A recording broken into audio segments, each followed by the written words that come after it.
Hey everybody, this is your daily dose of all things royal. Well, hello my gorgeous good-looking friends. Today is Monday and we've already started off the morning with more Meghan and Harry in your face. Netflix has dropped a second trailer to this reality show and we're going to go through it. Now, I'm not surprised the timing of this second drop because tomorrow they're supposed to be coming to New York to accept an award for fighting structural racism at the Ripple of Hope. And of course, what way to drive the message that they are champions of social justice and identifying that there's racism in the monarchy than by producing a trailer that centers around racism. Let me rip this trailer apart. What's incredibly laughable is that the opening shot to this trailer is using a scene from The Me You Can't See, which was the documentary series that Harry did on mental health. And he opens up with his voice saying, "It's really hard to look back on it now and go, what on earth happened?" Now already this trailer has pissed me off. Harry asking what on earth happened? Really hard to look back on? Are you kidding me? Right off the bat, already, we're now positioning to put the blame on someone else for this mess, acting like Harry doesn't know what happened and how he got into this situation. Please, get out of here. Then in the next frame, we see Megsy baby, Rachel Inzane, looking pensive out the window as she's driving, or her chauffeur is driving her through the streets of New York City. So I'm guessing that this whole entire reality show is going to be on the content that they filmed while they were here last November and continuing to utilize the footage that they had when they were working senior members of the royal family, because that seems to be all they have to trade on at this moment. Then there's quick clips of them as they were early on in their relationship and about to get married. And you have the press talking about Meghan, of course, saying that she was in the process of becoming a royal rock star. Now, I don't think that that's any coincidence. Meghan purposely had put that in there to show how loved and adored she was because she is this rock star. Well, she's becoming a royal rock star. What makes zero sense is using the same picture they used in the first trailer, but this time making it color. Whether it is for creative purposes or just because they ran out of content, I don't know, but it just looks dumb. And throughout the clips, you're hearing the racist UK cheering for Harry and Meghan as they lay over how popular they were. Now, this clip reminded me of a scene in one of Netflix's newer movies that came out called The Luckiest Girl Alive. He calls me babe with the finest of intentions. Let's go, babe. Heretofore, it is his birthright to marry a blonde insect of Norwegian descent with a gender-ambiguous name, like Landry or Devon. We know that Meghan was walking around feeling herself and shoving this relationship in every girl's face. The claw is a perfect indicator showing that she put her dominance there, saying that this is mine and nobody can touch it. This is what mean girls do to make themselves feel superior or better. But the reality is that Meghan got Chelsea's sloppy seconds. Anyhow, continuing on. So in the next clip, they have Meghan and Harry sitting on a couch with Meghan looking all virginal and innocent in white. Reminds me of that Hideous Time cover that they did. It's not the same outfit, but I think it was the same vibe that they were going for. You know, let me wear blood diamond and shove it in people's faces to show that I really don't care about human rights. You know, that kind of vibe. Where Harry's looking at her adoringly as if she's some kind of prize. And then how many takes you think it took her to nail this move to make it appear that all of a sudden everything went upside down overnight? Then the dramatic music comes in and it goes black, signaling a transition. And emerging from it, Harry says everything changed.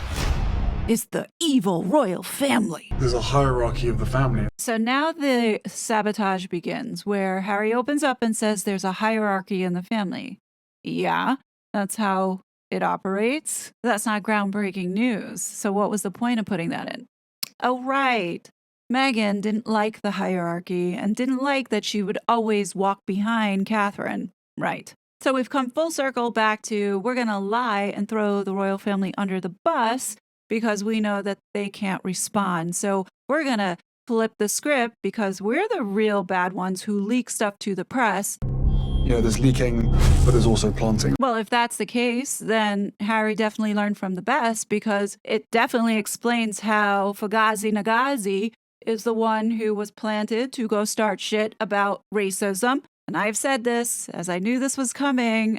They are going to blame all their failures and downfalls because of the media. The horrible media is out to destroy them. The same media that they use to gaslight the public. Right. Okay, Harry. Shut the fuck up. So now building up to the crescendo to dropping the R word, racist. So then we see the first friend brought in, which is the paid lawyer, Jenny Offia, to set the tone of the racist agenda. And at the same time of this voiceover, there is innocent Meg looking up as if, oh, I'm such a victim, look. There was a war against Meghan to suit other people's agenda. Deflection at its finest, now pointing the finger and placing blame on the horrible UK British racist media. And just as the dramatic music sets in, we see one quick shot of Harry looking so distraught as if history is repeating itself, as he so says, while the moon bump makes an appearance. And almost like this had switched to become a comedy, enter in crypto scammer paid for hire online bully Christopher Boozy. It's about hatred. It's about race. This is the same Christopher Boozy who also attacked many YouTubers, including myself, in his hateful campaign for Meghan Markle. Now it makes sense as to why he looked the other way when the paid Sussex Squad by Meghan Markle had been viciously attacking the royal family, not only with hatred, but also with some really, really vile and cruel threats being made on YouTube. Specifically, the Sussex Squad podcasts on YouTube. Each and every episode that they had before they were exposed for the nastiness that they were spewing out online had focused on gaslighting their audience as well as talking a lot of shit about Catherine and William that was not true. I'm not going to go into any more about this because majority of you know what has been going on. I'm just happy to know that the royal family has been taking actions behind the scenes to investigate these people. So between all the lawsuits with Nate the lawyer, Jason Goodman, Samantha Markle, and now the royal family on the back end doing their own investigation, I think we're going to see a lot of news come out and things being exposed and hopefully the record being set straight.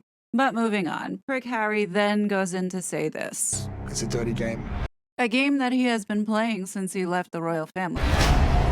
Pain and suffering. This couple is so deceptive. They're going to play dark music on a day that was really happy for everyone before all of this nonsense broke free.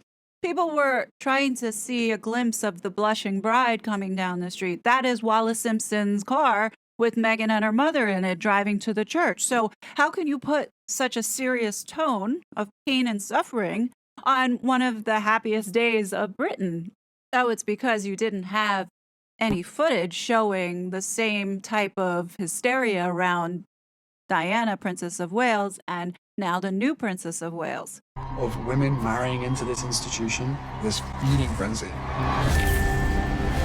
You gotta ask yourself, what planet is this guy on, considering that his wife had a mandate for her PR machine to push out 3 to 5 puff pieces about her of lies almost every day for the last 3 years. This is truly turning out to be a work of fiction now. I realized they're never going to protect you. This trailer is such a joke. As Meghan is saying they're failing to protect her, you're looking outside and you're seeing there in the corner that there's nobody lining up to see Meghan Markle. They were not being hounded. They were not being chased. And they are desperately trying to create a narrative that doesn't exist. Does Netflix not understand that people are not stupid and that we see the smoke and mirrors and that we know that a lot of this stuff is either staged or manipulated to paint this facade that is false? This next shot is so laughable to give off the impression that they're being chased. They show this with one car. Again, here's another shot filmed in New York. We all know that they had the cameras with them. So I wouldn't put it past them that they hired these actor paparazzis to make it look like there were people swarming the couple. But the fact that it's in New York, you got to understand the people of New York don't care about these celebrities. We see them all the time, which is what makes this so hilarious. But at the same time, pathetic and sad. So now we're coming up to this next scripted scene where Meg Z is distraught and crying. If you look in the back, that's New York. That was when they were here last year. I will guess that she is crying not because she is so hounded by the press, but because she got found out. Because around that time when they were here, that's when she was exposed for being a liar from the court case. And by the looks of her hair, it looks like that wacky hairdo she had on the New York Times deal book session she had with Melody Hobson. She's crying because she got found out. Please. Oh, and in the sea of all this distress from the media, we then have this shot. Does anybody remember where this shot came from? No, of course you don't, because it was barely a blip on the radar, but they want to make it and turn it into something. And this was Meghan Markle arriving at Windsor for her wedding. And look at the actual video. Wow, those paparazzi really hounding her. Oh, that wave is so intimidating. Gosh, nobody's standing outside to see me. Racist! Then there's a clip of newspapers, which looks like stock. And then to round out the video, of course, we are driving home the message of Harry not wanting history to repeat itself, meaning the paparazzi that keep chasing them, which in a series of shots, we're seeing just one shot of Meghan barely being approached by paparazzi, but then using other clips of his mother, other clips of using Catherine. Yeah, to make it look like Meghan was this hounded woman, just like Diana. I wonder if Meg Z knew that they had to use shots of Catherine because they didn't have any footage of her actually being hounded by the paparazzi, but instead actually calling the paparazzi, like what they did with Gail from CBS in giving the exclusive rights for this photograph of the so-called Archie. My guess is that they're not going to even touch the Oprah interview. I believe that this is now their Oprah 2.0. It's almost like a redo for them to tell a whole slew of new lies and manipulations. And I find it just so comical that Harry ends on saying this. We know the full truth. Netflix really thinks people are stupid.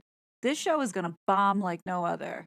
But I'm here for it. What do you guys think? Leave your comments below. I will be back soon with more content. Until then, bye. It was such a fraud.